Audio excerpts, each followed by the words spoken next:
Hey, John here. I'd like to welcome you back to the second half of Agree to Disagree, talking about Harry Potter. It gets a little intense here for a little bit, and it's a little long, so I hope you enjoy. Thank you. And we're back. Yes, we are. Okay, so I noticed there is a literal pile of note sheets in front of me. Well, I mean, some of the notes he's talking about my big book of notes. Yes, and some of it is just like the ramblings of a mad person as I'm watching the movies. I'm noticing that it gets very chicken scratchy, and the letters become very blocky. And I'm seriously worried that I'm about to find out you're a serial killer or something. I'm like, oh, and John's a Zodiac killer. Well, that's good to know. I mean, I can say that that's physically impossible. Yeah, unless time travel exists. Unless you were murdering people. Wait, when was the Zodiac killer killing people? I have no idea. Okay, well, I'm saying this because I will say, so once again, for reference, like we did with the No More Heroes episode, I just literally 20 minutes ago finished watching Deathly Hallows Part 2. Just I feel like I should get that out of the way, so that is the one that is most fresh in my mind. But the agreement for this was that we would watch 1, 4, and both parts of 7. So Sorcerer's Stone, Goblet of Fire, and then both parts of Deathly Hallows. Now, before we dive into that, there was a correction that you had wanted to make. Yes, turns out we are occasionally very bad. Here's the thing about this podcast. We are literally recording this off the top of our heads in Hi-Fi's brewing room. We don't necessarily always pay attention to our phones during this podcast to make sure that the dialogue is witty, and we occasionally make very large mistakes. And this one was that we kept saying last episode that The Prisoner of Azkaban was made by Guillermo del Toro.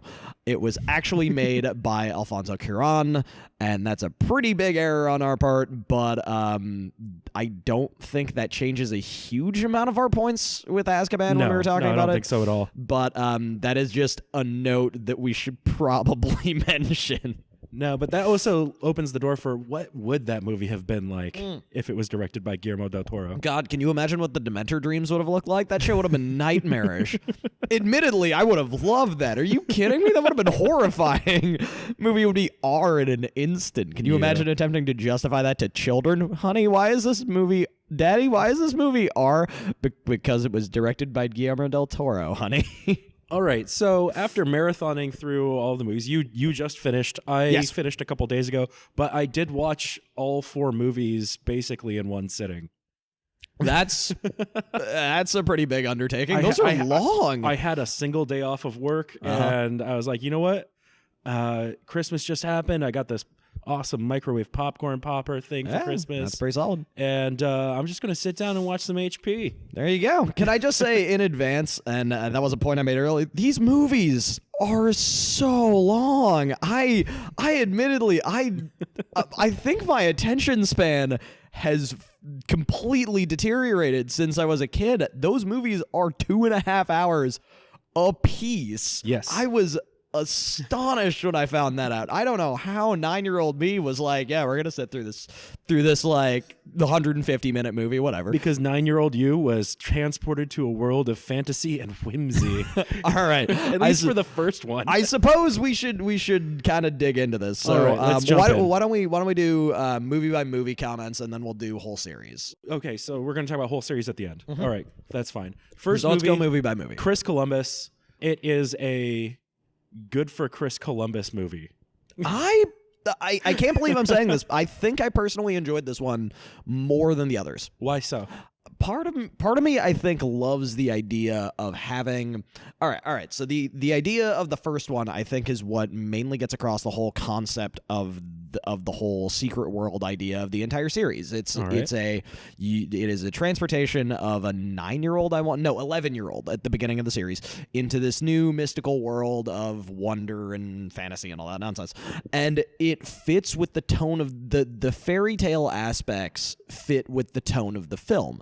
Now, don't get me wrong, there are a lot of very, very dumb moments in that movie. There are a lot of moments of, why is this a thing? Why is there a troll here? Why are the professors all reacting to this terribly? Like, I could nitpick the movie to death, but I feel like a lot of that I was able to get over just by the fantastical tone of it all. I was willing to suspend my disbelief as an audience member because all of it just felt like super cheery and excited. It was excited to be there to entertain you, really. And I mean, I love the actors. Everybody did phenomenally, and it is still shocking to me that they managed to find the 3 best child actors known to human history to be able to play their roles in this film. And not only can they play their own roles, but they work together in a very coherent, natural, organic way. You could genuinely argue that this is possibly one of the best ensemble casts in the history of film. Now, on the flip side of that, I will say that so for people who've never seen the Harry Potter movies, just go fucking see No, let's not try and make an argument on this one. Like, you and I just watched 4 movies over the course of 2 weeks. 10 hours of film. Like, don't try and be like... what I'm going to say is, like, we don't need to walk through the plots of the movies. No! People know these stories. We all do at this point. But at this point, you've either seen the movies or you haven't. And if you haven't, it's by choice. And if you haven't, why are you listening to this podcast? Like, please keep listening. I mean, we love you and please keep listening, but also, like, all right, when we're done, go watch these films. So when they, and I'm going to get this argument out of the way right up front. Yes, the books are better than the movies. No shit. Duh. Duh. I think in this circumstance, it plays even more that way, simply because of the volume of the text. Oh, yeah. There are a lot of things that I will complain about legitimately later on as we get into the whole series dive through that I feel like were probably explained in the books at some point that just don't get the time that they deserve in the films, which is unfortunate because each one of these movies is like 150 minutes. Like, there are a lot of moments that feel like they didn't need to be there when that time could have been better spent explaining things. All right, so first movie. Yes. I enjoyed it. The thing that rubbed me the wrong way with the first movie. Yeah. Well, there's a few things. First of all, is Hermione's character when she is first introduced. She's just being a terrible person to Ron for no reason. True. She comes off immediately like super elitist, and I know that sets up the character for like why Ron is picking on her and all that kind of stuff. But still, it's like this person barges into their cabin and is like, "Hey, wow, you're Harry Potter. Let me do some awesome shit. Oh, your spells are bad. You got dirt on your nose. Bye." Yeah, it is needlessly harsh, but I will also say, as far as character arcs, Hermione's might potentially be one of the better defined ones of the main 3, and I think that actually works in her favor. She goes from a very smug, know-it-all-y sort of character to being able to learn and gain friends and actually care about people. And admittedly, I think a lot of that happened in the first movie, which is why that was slightly annoying, where it's like, shouldn't this have been spaced out more, guys? But I would say for the first film, she worked pretty well. Emma Watson proved herself as an actress in this movie, in my opinion. All right. But I will definitely agree that it's kind of... she's kind of a pain in the ass. Right, and the problem I have isn't with Emma Watson's acting. It's with the character they wrote for her. It's the writing. Yeah. Also, in the realm of Hermione, if I recall correctly, her character is a lot more involved with the main plot in the movie than she was in the original book. Like, because I recall the original story in the book being mostly Harry and Ron, and Hermione doesn't get involved until way later. I will say Hermione gets involved, and this is where I think the movie probably failed to a certain degree. I think she starts getting involved when they save her from the troll. Because I know if I remember correctly, it's her they do save from the troll. Yes. I'm almost positive. And then she gets really involved when they go to the restricted section of the library. That's where Hermione becomes like this character now that joins the main cast. And she makes a good third wheel to this nonsense. Yeah. I mean, it works. Yeah, the trio, and I would say the trio really proves itself as very, very functional, good characters in this first film. Is there anything you really want to say about the first film that you think is like super important? Super important? Not really. I mean, it sets up all the characters, and we establish all these relationships. And we're introduced. We established the world decently well too. It's a very good establishing. There is a lot of world building, and they do a good job by and large.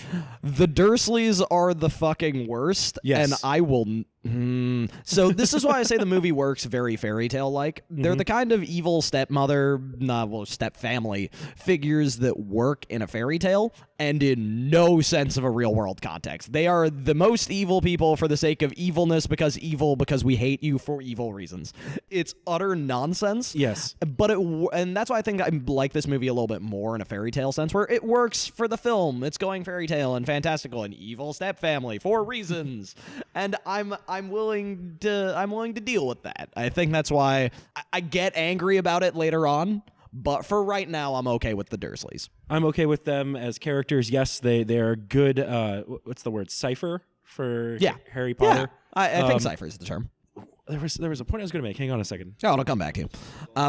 Well, I will say think about it, but I do want to talk about one of my favorite things in this movie, which is once again talking about the world building. That's what I was going to. Okay, all right. Yes. So one of the things that I want to do a callback to from the last time we were talking, the rubber-fingered goblins who run the bank. Yes. And how very much they are definitely an anti-Jewish stereotype. And how that's really kind of weird that we're all just accepting of the fact that that's a thing. Clever as they come, goblins. That goblins run Gringotts, and Hagrid makes potentially what could be very well seen in a future reality as anti-Semitic comments. Yes. And that it's slightly worrying. Look forward to that when we are old people trying to show our grandchildren Harry Potter and their parents be like, you're going to show them that racist garbage? Yeah. I'm actually kind of worried that that's going to happen at some point, especially since in the 7th one, the goblins come back and they're all fucking terrible. So something I always forget until it happens in the movie is that the actor who plays Ollivander,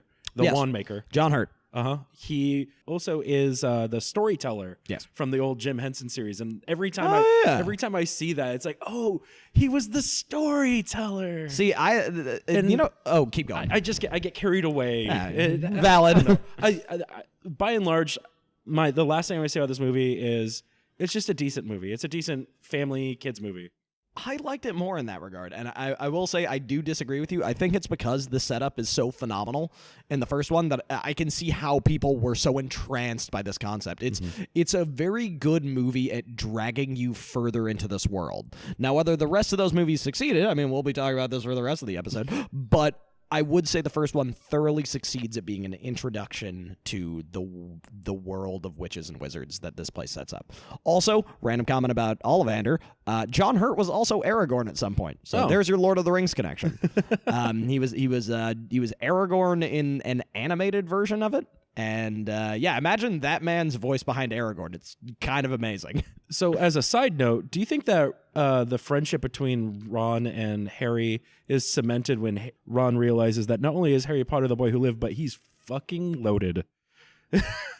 Yeah, that was probably it. Which, can't really blame him on that one. If you walked into a literal bank vault full to the brim with gold, as if you just walked into an Aztec throne room, I mean, I'd be pretty well convinced that, yeah, I can fucking put up with this kid. Yeah, so basically with this movie, I just feel like Chris Columbus is the weakest link out of the whole thing, and then that's it. All right. That's all I got. Yeah, sure. All right, well, let's move on to Goblet of Fire, since I do really want to talk about the series as a whole. Goblet of Fire, a weird transition to make where you start off with the golden, halcyon early days of Harry Potter, and suddenly things are a bit darker. I would say in that way, I think this is why we chose it originally when we were thinking of which movies we wanted to watch for this. Goblet of Fire is a transition. It's a transitionary film. It's where, and I think we all know this from, if you remember Book Size, it's the one that sold me on, this is where things go crazy. Because I remember being a kid and seeing Philosopher's Stone being about a little over 300 pages. It's about an inch thick. Yeah, it's 300 pages. And then let's go Chamber of Secrets, about the same. Yeah. Azkaban was larger, and then Goblet of Fire happened, and then it's just 800 pages of just, I could beat someone to death with this book if I really wanted to. And it was just in that aspect, I feel like Goblet of Fire, the film, I hate to say could have been longer. But I feel of all the transitions, I feel this movie especially, I get the emotion that the transition from book to movie was at its weakest.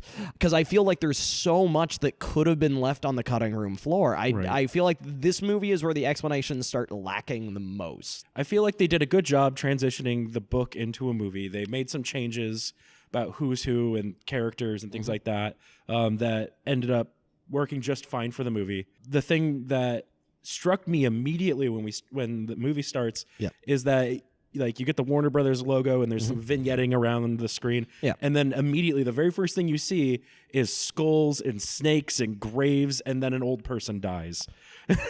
Yeah, I will say as far as transitions, you can't really get better than that. It'd be like if you started Lord of the Rings, The Two Towers, and just like you just see a character die. I'm like, oh, this is what we're doing today. It's the Riders of Rohan scene from The Two Towers is what it is. It's, oh yeah, the Hobbits are dead. All right, well, this got dark. Yeah. But I will say, as far as transitions into the darker side of the series, it did pretty well. It was Also, can I just say, of all the things, I was talking with a coworker about this, Ray Fiennes is fucking terrific and terrifying in this movie. That that ending scene, genuinely one of the best scenes in the whole franchise. That is scary as shit. That part when he's like, I can touch you, and then he's like, It's the hammiest acting. Like, the man is chewing the statue behind so Harry. Well, and he's doing this in front of everyone. His core of Grand Wizards. Did you catch the KKK reference? Oh, thank you, because that's essentially what they are. But we'll talk about. Have noticed it. But Brian did. But we'll talk about that later. We'll talk about the Death Eaters when we get to the whole series thing. But I will say there are some very, very standout scenes in this movie. Most of the actual Triwizard competition, really well done. The effects are actually stand up decently well this many years later. I was actually surprised by that when I watched Philosopher's Stone, where I thought the old school CG would start to bug me, but it wasn't actually that bad. Especially I think with the Wizard's chest stuff. That's where I'm like, oh, those are legit. Like, someone made those, and then they CG'd in the actual fights, whereas in this film, it's oh yeah, that's a dragon. That actually looks like a dragon. Holy crap, that's a dragon. Like, there are a lot of those moments where the effects you think would look terrible this many years later, but actually look pretty damn good. It's a good film. I actually...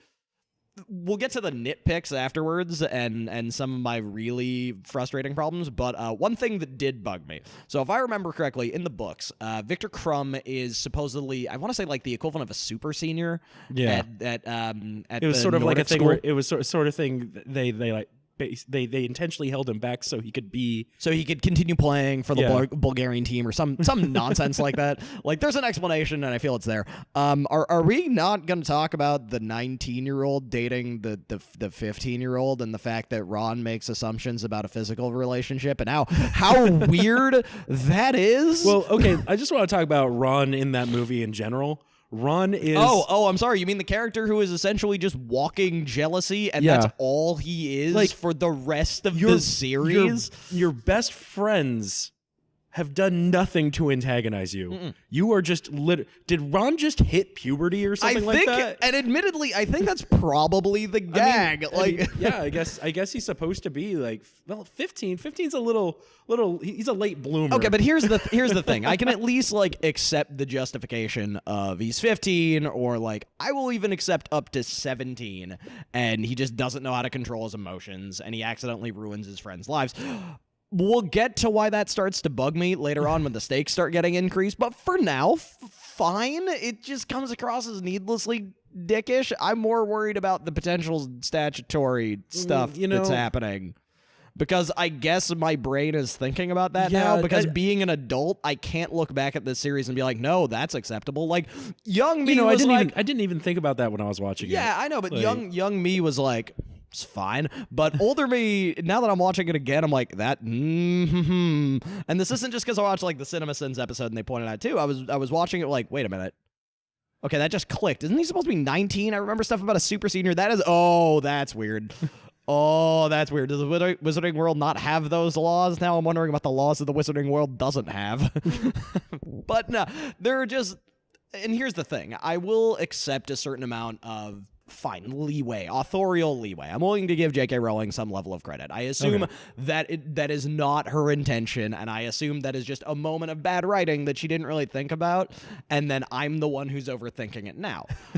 But there are enough of those moments in this film, and I bet you in the book series too, that were just odd upon reflection. The fact that Fred and George are technically taking bets about what is assumed to be a wizarding gladiatorial contest. Yeah, they're taking bets on who's going to die. Which, that's pretty fucked up. I mean, their humor has always been kind of grim, though. But there's a line. But no, I get your point. They've always been a little bit dark, but man. Okay, so the two weakest parts of this movie for me, one, Madonna. What? Madonna, Rita Skeeter. Oh. All right, fair. I always find her frustrating in the books too. Yeah, the fact of the matter is, like, well, because she makes a decent Rita Skeeter, I guess. But she's a precursor to the other needlessly evil character, which we see later on in the form of Umbridge. Yeah. Where it's just needlessly evil for the sake of needlessly evil. Like, no one gains anything out of this. And whatever. And then the only other thing that really bugged me was when you first see... when we're first introduced to Mad-Eye Moody as a character, yes, you are viewing the world from his eyes perspective, and it does that horribly generic mechanical electronic movement sound when his eyes moving. Oh, so, like, God. Yeah, that stock free sound effect. Yeah, just don't. If they could have done anything with that. Yeah. They could have just not done it. You could have made it so there was no sound, but you get just the sound of him breathing or something like that. The Foley guy was probably just like F it at this point. The Foley guy was hungover, or it was the intern. If you didn't notice, there was a Wilhelm scream. No, there wasn't actually a Wilhelm scream. I would have loved that. Hey, there's nothing wrong with a good Wilhelm nestled into a movie somewhere. Yeah, fair enough. It's like getting a little Andes mint at the end of the movie. I would say that this one is where I really do start to get some problems with this film. But we'll talk about that when we get to the whole series. Okay. Let's move on to Deathly Hallows. Moving on to Deathly Hallows. First of all, I'm really mad that they cut out like the whole the bulk of the Dursley moments. Like at the very front of it. If I remember correctly, there were actually some very loving moments with the Dursley family. What happens is it's sort of like, you get Petunia and Vernon. Yep. And their terrible son, Dudley. And they're attacking Harry and talking about they don't understand what's with all this. You're just a waste of space. And then Dudley has that one redemption moment in the book where he's like, well, I don't think he's a waste of space. And it's like that gets completely cut out of the film. And that's so frustrating because it is a very jarring redemptive moment in the form of because the family's been horrible. In the case of the aunt and uncle and all that, I would have just preferred that they were already gone by the time the movie starts, so you don't even see them. Yes. Rather than having them just running out and leaving him there. It feels like they were that Warner Brothers was contractually obligated to have them. Potentially, that's the thing. You might actually be right on that. Like that's the only conclusion I can come to because but they're not necessary. You know what they cut them for? More wand clashing, more hilariously Michael Bay style action films in my magical fantasy movie. Because I needed shaky cam. You needed shaky cam. I needed shaky cam, which means no Dursleys. I'm sorry, these are the sacrifices that must be made. Yeah, no problem. Honestly, Deathly Hallows Part 1 brought up so many questions about the universe. It just never got explained. That we could talk about when we get to the entire thing, but I want to talk about them now. Like the book is kind of guilty of that too. Why the fuck do they have these universal enchantment aura spells that no one casted on, I don't know, the wedding they were having? Yeah. Why is no, they did cast them, but apparently they weren't good enough, or there was some way of it breaking. So the 18-year-old witch is somehow able to produce the spells better. That's just another one of those things that really does bug me. Here's my argument for that. Okay. To defend that whole thing. Sure. You can easily figure out where the Weasley house is. Like, that is a known element, and it's the Ministry of Magic that's falling and attacking them directly. So why did they have a wedding? Because they are an idiot. They are idiots. You're not wrong is the thing. Like I think that is actually probably the best justification for a good chunk of the early section of this film. Yeah. Why not just have the wedding at what we later find out is the safe house for the Order? Which also turns out to be a known entity to everyone again. Out of nowhere. All right, you know what, screw it. Let's just talk about parts 1 and 2 in the same thing. I feel like I'll save time. Okay, go ahead. But there are so many moments at the beginning of this film in part 1 that just make me question everything. Like, why does everyone have open use of polyjuice? How is there not a way of stopping polyjuice? Why is everybody chugging the stuff? How is there no way of having, I don't know, a wand detection thing where you're like, yeah, this guy's got polyjuice potion in him, should probably just kill him. Like, how has that spell not been developed? How many times have they chugged polyjuice in this entire series and been like, it's invincible, we are them now? Possession of polyjuice does not mean that you're a criminal. It just implies that you probably are. But it's one of those things where and I hate to bring the phrase Deus Ex Machina into this, but there are so many moments in this series where actual cleverness and like actual thinking and strategy just completely goes out the window to, we have this magic device that does the thing that will solve us. Why the fuck does that Deluminator lead Ron to Harry? That's stupid on numerous levels. Well, in that case, that's Dumbledore magic, which is its own thing. Fine. All right. I'm willing to suspend my disbelief on that one. And I know the dough that leads Harry to the Sword of Gryffindor gets explained later on. That's the part that's always pissed me off. That one pisses me off, too. And it also pisses me off that the Sword of Gryffindor is somehow buried in a lake. Dropped in a frozen lake and a mountain that Hermione's parents just happened to fucking take her to when she was younger. That's stupid. It's like, okay, I can get that Snape found them by following Ron.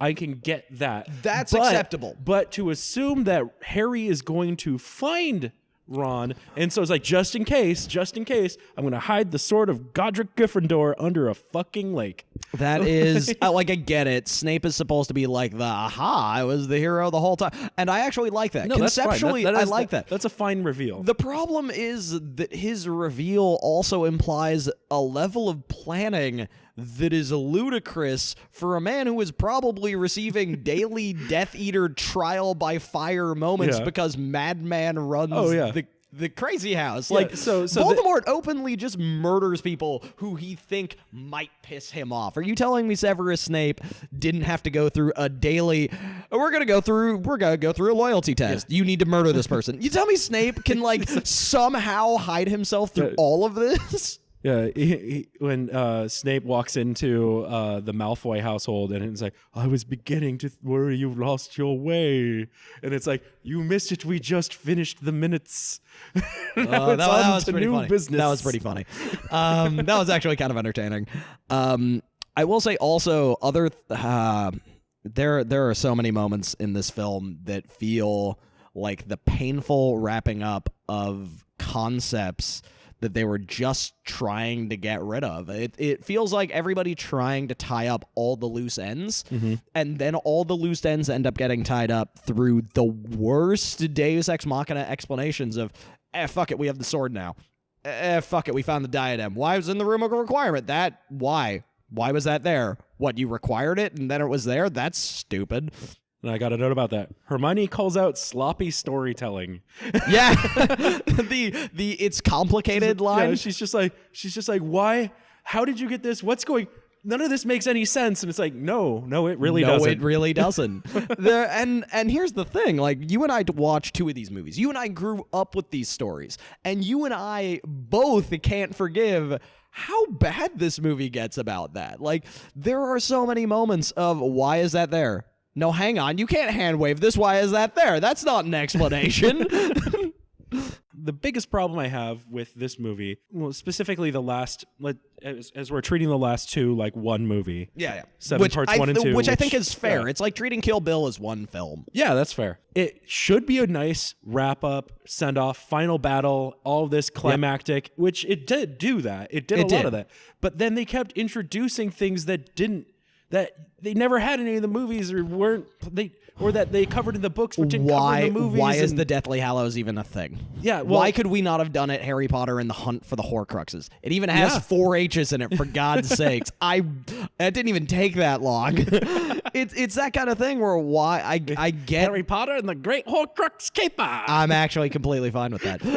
But it's that kind of thing with, why did the Elder Wand need to be a thing. Is Voldemort himself not powerful enough for you? The man can subchant words and murder people. They had to en masse. They had to come up with the myth of the wand and all that backstory and all that specifically to drive how it is possible for Harry Potter to defeat the most powerful evil wizard. But why? He's a walking Horcrux. We all knew that. That I'm actually okay with. Like, that actually makes sense of, all right, fine, I'm willing to accept a rebounded Avada Kedavra spell and his body being used to separating itself is just like, here, put your soul in this kid. Like, I'm actually willing to accept that. That is the kind of hand-wavy suspension of disbelief that I, as an audience, am willing to put up with.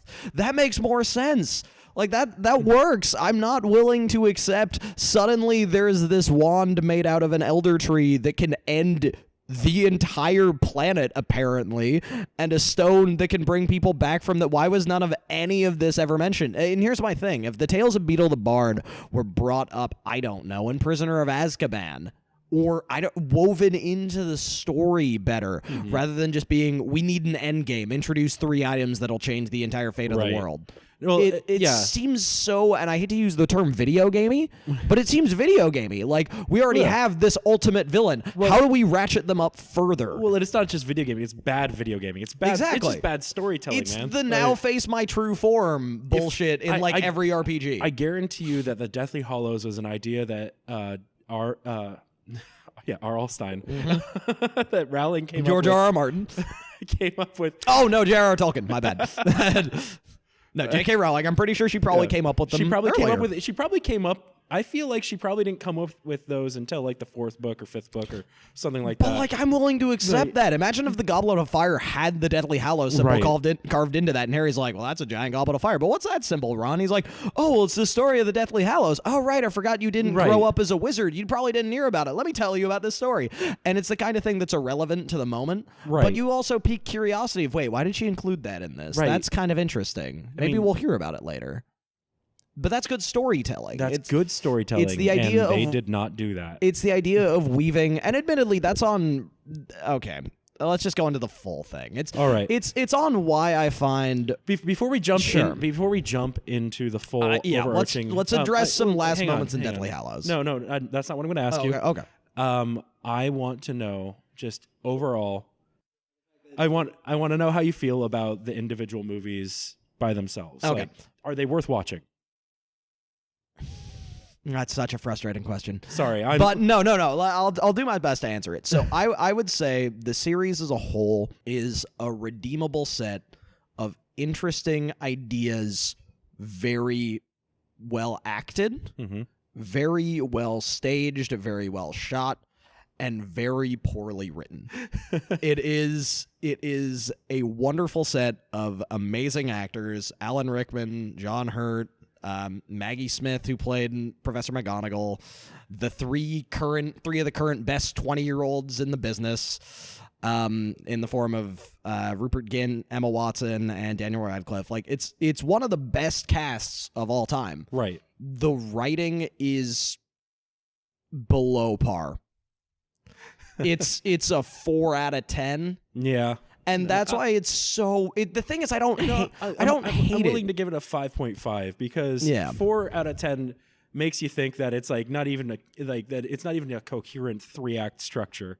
Fair enough, but I will say it's why it's so angering to me. It's a series that frustrates because there's so much there that is worthwhile and good and entertaining that just falls apart at the end. Yeah. It's like a sandcastle. It's like they're spending too much time trying to show you how awesome everything is and not enough time trying to tell you a story. It's a sandcastle. It starts out brilliant and well made out of parts that are in the end soluble, and the tide starts coming in of the tide of the rest of the plot, and slowly but inevitably it starts falling apart from the crumbling remains of its former pillars until it eventually just becomes a mass of sand again. So this is an allegory for life, you say? Yes.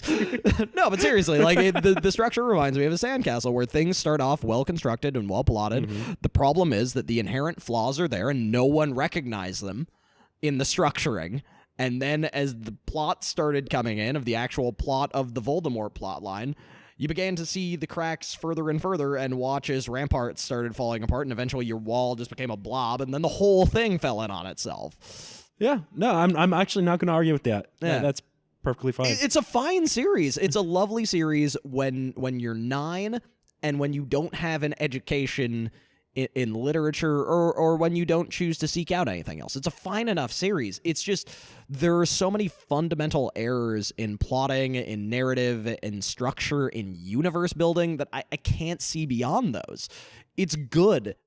Sure, but there are so many fundamental errors that start just piling up to the point where I can't ignore it. I mean, I don't want to be that nitpicky jerk who's like, yeah, the Gringotts goblins are clearly anti-Semitic. Did nobody else see that? And like, that's not what I'm here for. Right. To me, and I think I thought this when I was watching Deathly Hallows 2, is it's not like the small nitpicky stuff that I was commenting on of like the weird racial elements that are there in the first films, but then they slowly solve over time, or the fact that the Gringotts goblins are potentially anti-Semitic, or just those kind of weird moments. It's not that. It's the fundamental problem in the books and stories, the story's sheer ability to explain itself. I didn't know the logic of wands until the 8th film. Yeah. And even then, I didn't know anything about how that worked. Like Ollivander saying, but you bested him. Why am I learning this now? Yeah. Why am I, as an audience member, only hearing now what would that have been a wand really when good bested does that? You know what would have been a really good time to teach that to the viewers? What, Chamber of Secrets? No. Not Chamber of Secrets. That would have been great to know when they start learning wizarding dueling in the 5th book. Yeah. Like, they start learning wizarding dueling in the 2nd. Was that the 2nd? That is Chamber of Secrets because Gilderoy Lockhart is there to teach them that. You know what would have been? That would have been the perfect time. How awesome would that have been if Gilderoy Lockhart even just has a throwaway line of, oh, and by the way, if you take the opponent's wizard's wand, it's yours now, and like opens his coat, and there are just 1,000 wands, General Grievous style. These have been all my foes, and we know it's Gilderoy Lockhart, so they're just like cut up pieces of wood. Yeah, that they're either just chunks of wood or they're just wands that he stole from people after he obliviated. But that'd be a great character moment of like, I won all of these wands, merchant style. Like that'd be fantastic. But we don't learn that as an audience. We don't hear about that until Ollivander tells him, and then suddenly we just know this now? So for all the good world building that they did in all of these movies, they also do a terrible job doing even more world building that they could have naturally, organically included. And world building that is necessary to the audience's knowledge. Right. I mean, I didn't know about how I still to this moment, I still don't know how spells are cast in that movie. No, seriously. No, I know what you mean. No, because they claim that it requires words in the first film, and so my entire brain was, yeah, right, you need to say the words to cast the thing. Wingardium Leviosa, suddenly your notebook is floating. I can do that, fine. Why is no one saying anything? Why is, like, no one saying anything anymore? And, yeah, you can make the argument of Master Wizard, but, like, why are they learning the spells in the first place? Is it training wheels? Yeah, it's sort of like you need to learn how to write before you can make a book. But there are also other moments that throw it away, where there's that guy at the Ministry of Magic that's like, it's raining in my office. Fix that. Why is this man the guy in charge of fixing the raining in your office? Or is that a metaphor? Is it not actually raining in your office? Or are you looking? It's actually raining in his office, and also it's... Yeah, how incompetent is that guy that he can't just fix it himself? Or another thing that was pointed out to me by my coworker when I was talking with her about this earlier, why are there any locks in the wizarding world? A novice level magician learns Alohomora. To be fair, why does no one know that? She's supposed to be a gifted student. Okay, but you're telling me a 5th year could just be like, fuck it. Oh, hey, Cerberus. All right, let's solve this. You're telling me, and that's the other thing. There's the most unbelievable part about the first movie is that 3 first years, 2 of which are bad at studying and 1 of which doesn't know shit about anything in the wizarding world, somehow solve these puzzles that are placed there by potentially some of the greatest wizards and witches in their world. It's the same problem I always had with Bleach. Why in God's name are the captains somehow able to get bested by a guy who's never done this training in his entire life? Like, I get that we need because he thinks outside the box. Like, I get the idea we need to empower the main characters, but and I get the idea of thinking outside the box. Yeah. But no, just no. Like, you're telling me Ron Weasley at 12 is the world's greatest wizard chess champion. Yes, that is what the movie told you. That still pisses me off. Like, I love that scene, and I love the wizard chess scene because I think it's really well constructed and it actually works super well as an idea. That's still bullshit. Bobby Fischer could kick this guy's ass. It's that kind of thing where there are so many, and that's not even the worst of it, but there are so many ludicrous moments of just, we need your suspension of disbelief that I'm just not willing to give them credit for. Yeah. And that's the thing, at least in the first one, and I think this is why I'm willing to defend the first one a lot more than you.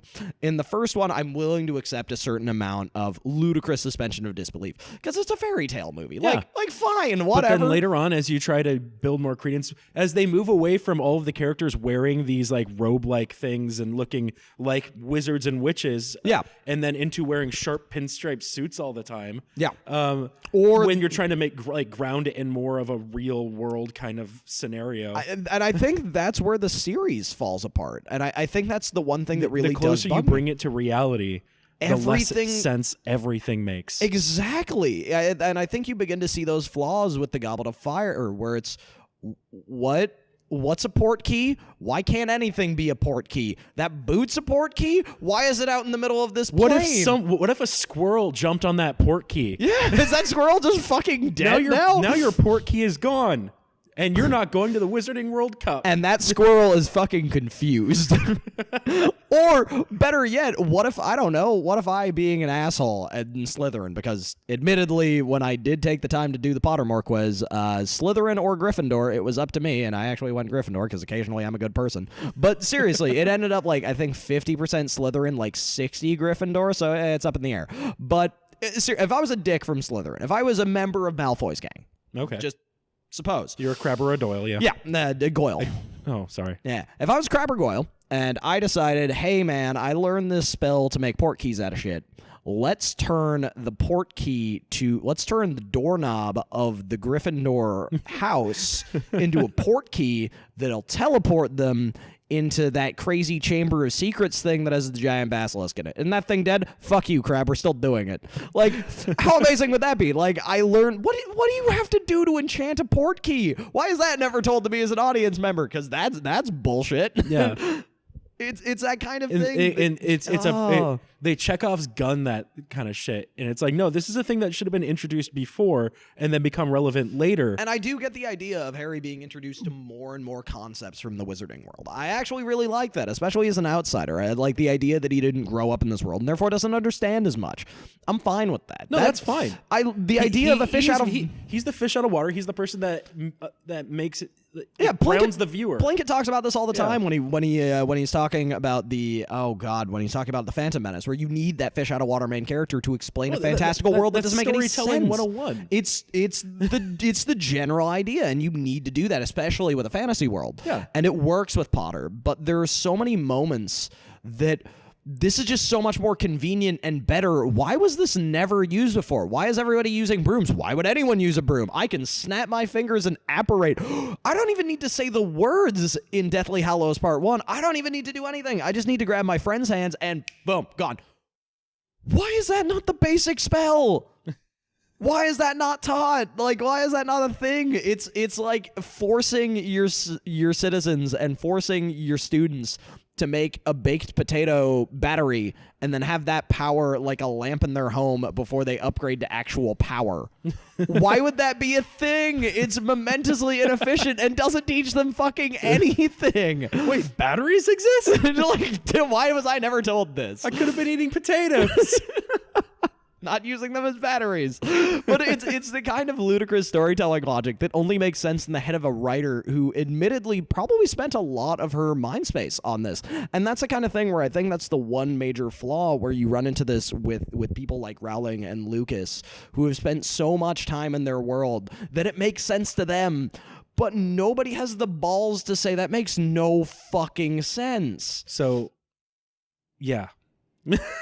And that's my frustration. I am completely 100% on the same page with you. Yeah, they're good movies. They are. They're good movies. They have interesting. Okay, but here's one other thing that did bug me, and I will say this is that I was watching. God, I can't even remember.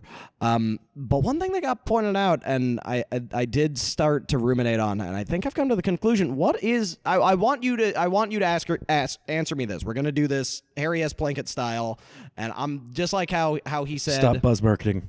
How he said in the original Phantom Menace review, I want you to explain, or in the original Phantom Menace review, it was who is the main character of A New Hope.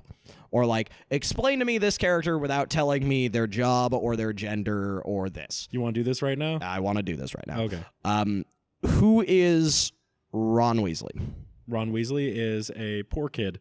Ron Weasley's a poor kid who is just another in a long line of people from his family going to the same school that everyone else went to, and no one's really expecting anything from him. But what is his character arc? He becomes Harry's friend.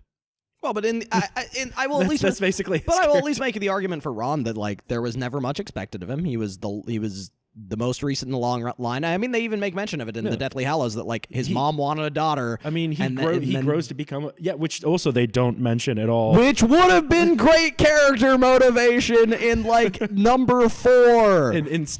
Way to leave it to like a Horcrux. Seriously, to tell us that. Like that pissed me off so much. Where I'm like, oh, that's actually good writing. Yeah, like that would have been good if Ron spent the entire series conflicted by the fact that like his mom wanted a daughter and he knew that. And like, also after Harry starts to have a crush on Ginny, if Ron gets maybe a little jealous, then because everyone likes it, even his best friend likes his replacement because that's what she was. Yes. Which makes this so much darker and actually makes his character arc so much better. It would have been one of the only points where he had an excuse to be freaking moody, and it would have actually been a good character arc for him to be like this kid that no one wanted in a long line of kids that no one really wanted in a poor family in the middle of nowhere to grow to greatness. That's good writing right there. Like that would have actually been. Don't get me wrong. I think that's what she was aiming for. I don't think it worked, but I can at least see. I can at least see the skeletal structure. I can at least see the concepts and the idea of a young kid rising to greatness and becoming like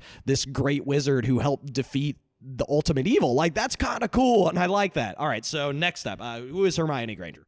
Hermione Granger is a person who was born of 2 normal people and ends up being accepted at this prestigious school. So she overcompensates by overstudying and trying to be the best at this that she could possibly be.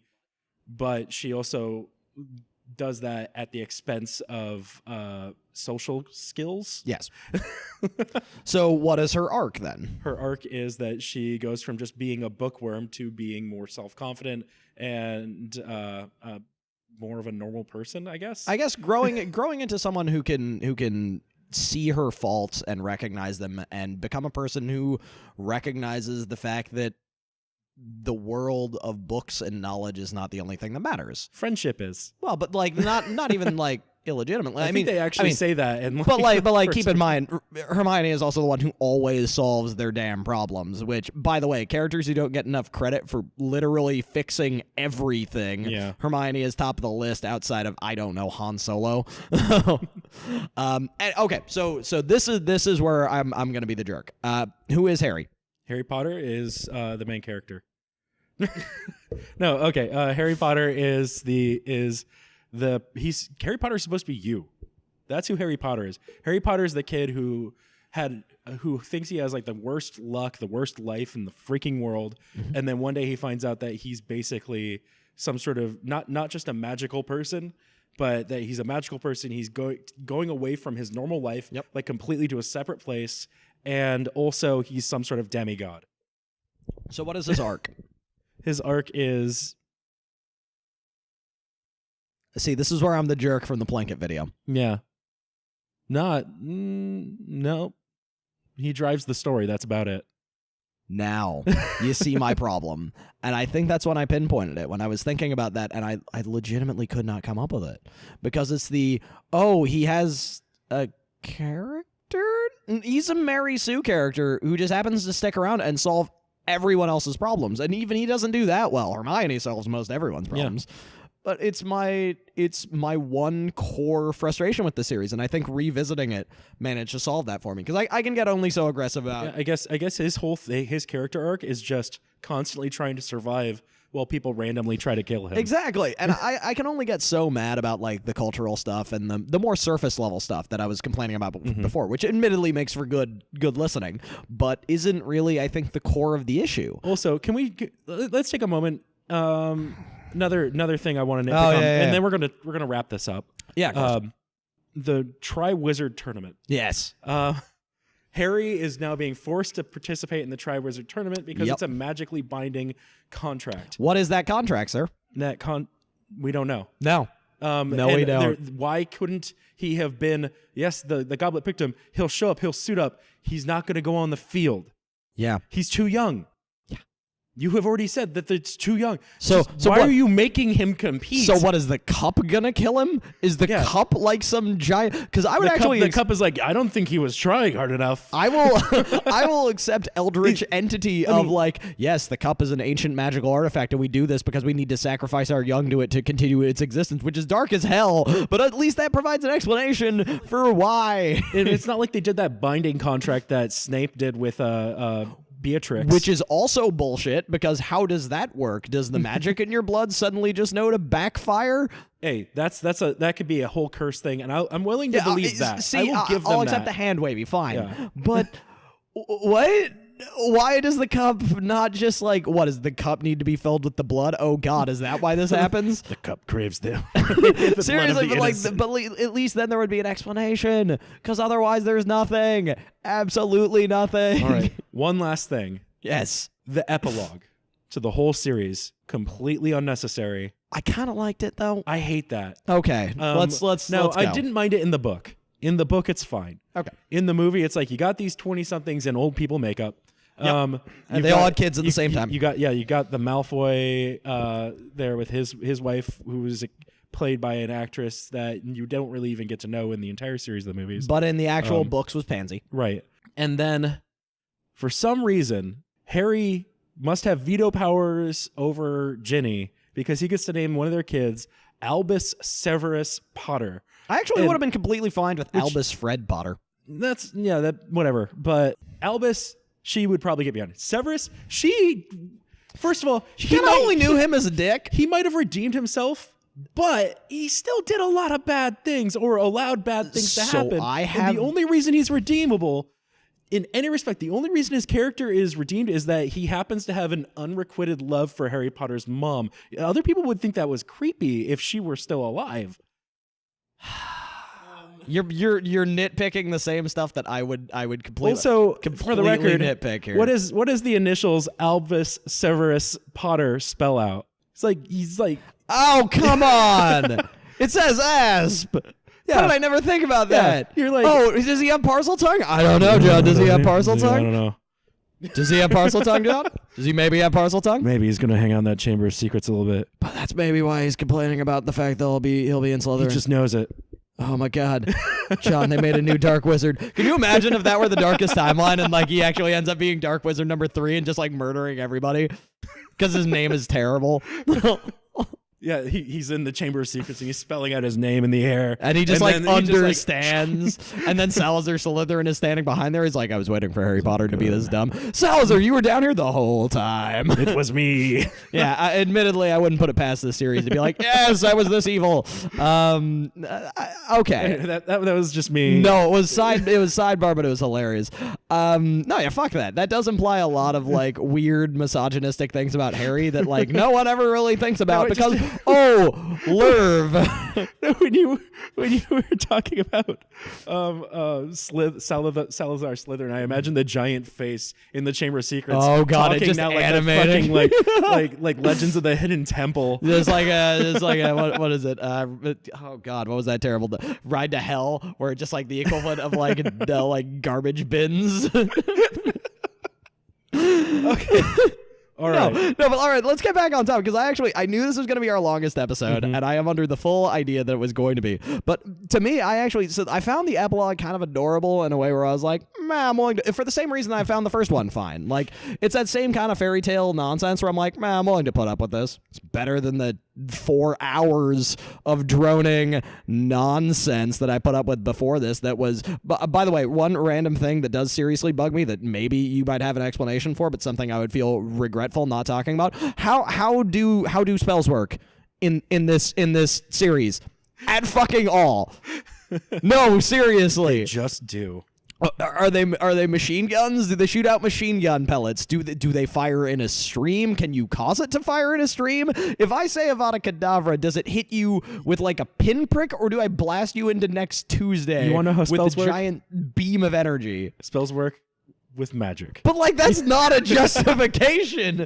Like at least when I'm watching Star Wars, and I hate to keep doing this, but I will say Star Wars is my most dedicated fandom. Okay, let's take a moment. Okay. The way spells work in this. Okay. The magic is actually in the wizard. The wand itself is sort of like an antenna. It's a channeling thing. Yes, I understand that. It is a channeling rod that you shoot the magic through. Sure. You don't have to say your spells, but it's sort of like you have to learn how to write before you learn cursive, or like. Sure, I'm fine with that to a certain extent. You learn to kind of say them in your head. To a certain extent, I'm okay with this. This movie seriously abuses my disbelief in that regard because they're not consistent. And it's the same thing as like watching an action film and you can see the guy's foot not connect with the dude's face, and yet the dude still falls back, and you're like, all right, that's a bit too far.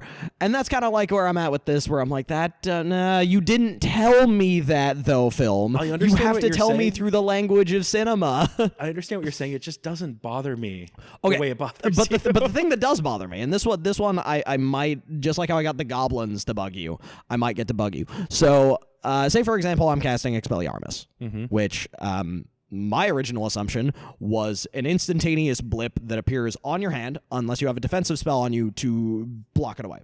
Which, if I remember correctly, Gilderoy Lockhart explains very well during the Chamber of Secrets. If you shoot an Expelliarmus spell at me, but I cast a defensive spell, not going to work. But if I counter with another spell, we'll probably just hit each other at the same time because they're both instantaneous. Why is Avada Kedavra suddenly a giant green beam when before it was just a blast? It was just, I cast it and you're fucking dead. Why? And and I get dramatic time, and I get the idea that we need to like use these things to the best of our ability. But once again, to use my fandom, because once again, we're gonna run into Harry Potter fans who are like, you just don't know the lore. Yeah, fuck you, because I know the lore on the movies that I love, and that doesn't take away the enjoyment from me. It's how do lightsabers work? I don't care. They're swords. They follow sword logic. They follow things that I can understand. Thing hits a thing, and like it's swords and it's fencing, and like if you're fighting with one hand, you'll get less strength out of it. Which is why in Empire, Vader uses only his left hand because he doesn't give a shit about that fight because he's not trying to kill Luke. But why is Voldemort suddenly getting matched with an Expelliarmus spell in like a giant CG clash of green and red that just... Why? I have a feeling that it was supposed to be like the dramatic tension that exists not only because they are linked, but also their wands are linked. Sure. But at that point, neither of them are using the linked wands. Harry is using Malfoy's, which has unicorn thread, and Voldemort is using the Elder Wand. At least in the Goblet, it made sense of their wands can't hurt each other. Now there is not that justification, yet we're still seeing the weird streams of magical energy that...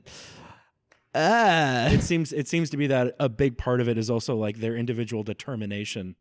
But like, fine, I don't know, cinematic time. Dude, and you're diving into something that really we don't have time to talk okay, about. but let's that's like a whole other thing. Sure, but then let's get to the fundamentals. What this series? Let's go into it. What I haven't asked this. What do you think of these 4 movies?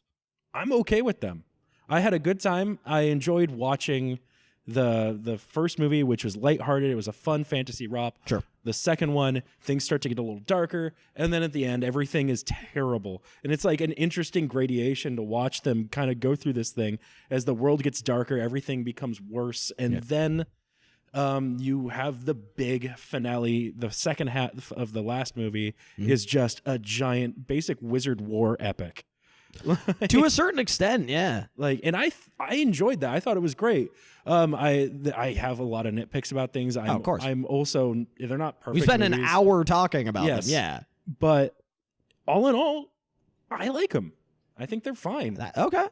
I would happily, ever since I finished watching movies, I'm like, man, I want to go back and watch the movies I didn't watch now. All right, well, let me put it this way, because I think this is important to the show. Do you think your opinion changed about these films over the course of rewatching them? And watching them from the perspectives that I had attempted to give you at the beginning of this? I was watching them from the perspectives that you attempted to give me at the beginning of the show, and I agree with you about all of those things. Okay. I, however, do not have nearly the problem with magic lore that you seem to have. Okay, and that's fine. I do fully agree that those problems seem to be uniquely my own. It's the I feel like I'm taking crazy pills sort of feeling of like, did someone slip me something that I just can never enjoy this series as much as everybody else? I feel like I'm taking some kind of medication that is just ruining my ability to enjoy Harry Potter.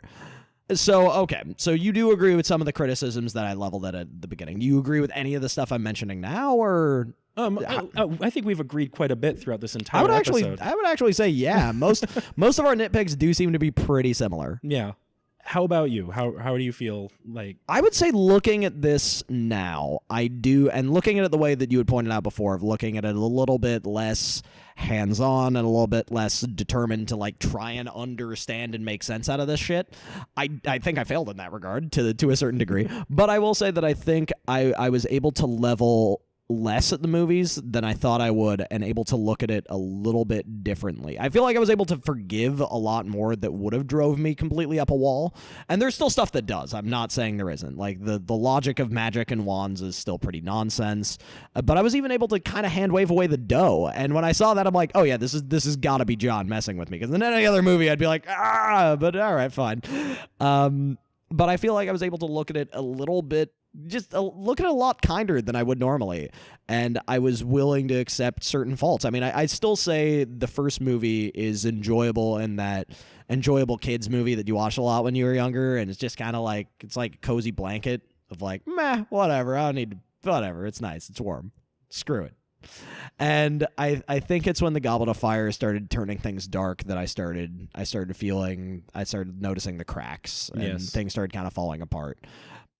Maybe if I watched Chamber of Secrets and Prisoner of Azkaban again, maybe providing that extra context, which we probably missed because of the only watching the 4. But we watched half of this film series. Can I just say, like, we're not going into this with like, oh, you have no context of what we're talking about. We watched half of this film series, and I'm pretty sure both you and I have read the books enough times where we understand what we're talking about. But I don't know. I was willing to forgive a lot more, but I'd still say I'm not, like, I don't think I'm ever going to be as big of a fan of this series as other people are. Okay. No, I know for a fact that I'm not. Yeah, clearly neither of us are super fans of this series, if no one noticed. But I'm willing to forgive a lot more, and I think I'm certainly willing to look a lot more nostalgically at it than I used to, of the fact that, I mean, I grew up with this series. You grew up with this series. If you ever have kids, would you be upset if they watched those Hell movies? No. There we go. They're kind of dumb, and they're kind of weird in their logic, and Filcher is still fucking cleaning at the end of part 2. Yeah, well, that's Filch for is comedic fucking effect. sweeping. That's comedic effect. But what I mean is, I get what you're saying. Filch sweeping is like the perfect analogy for this series, where it's like, we're going back to the status quo, motherfucker. This is what we're doing. It's fine. They're fine. Okay. They're like a 6 out of 10. They're a solid meh. So you know what movie I love? Here's the reveal, everybody. All right, Jon, what movie do you love? Final Fantasy: The Spirits Within. Oh, we're doing this now. We're doing that. We're doing this now. We're doing that. Oh. See you next time. Bye, everybody.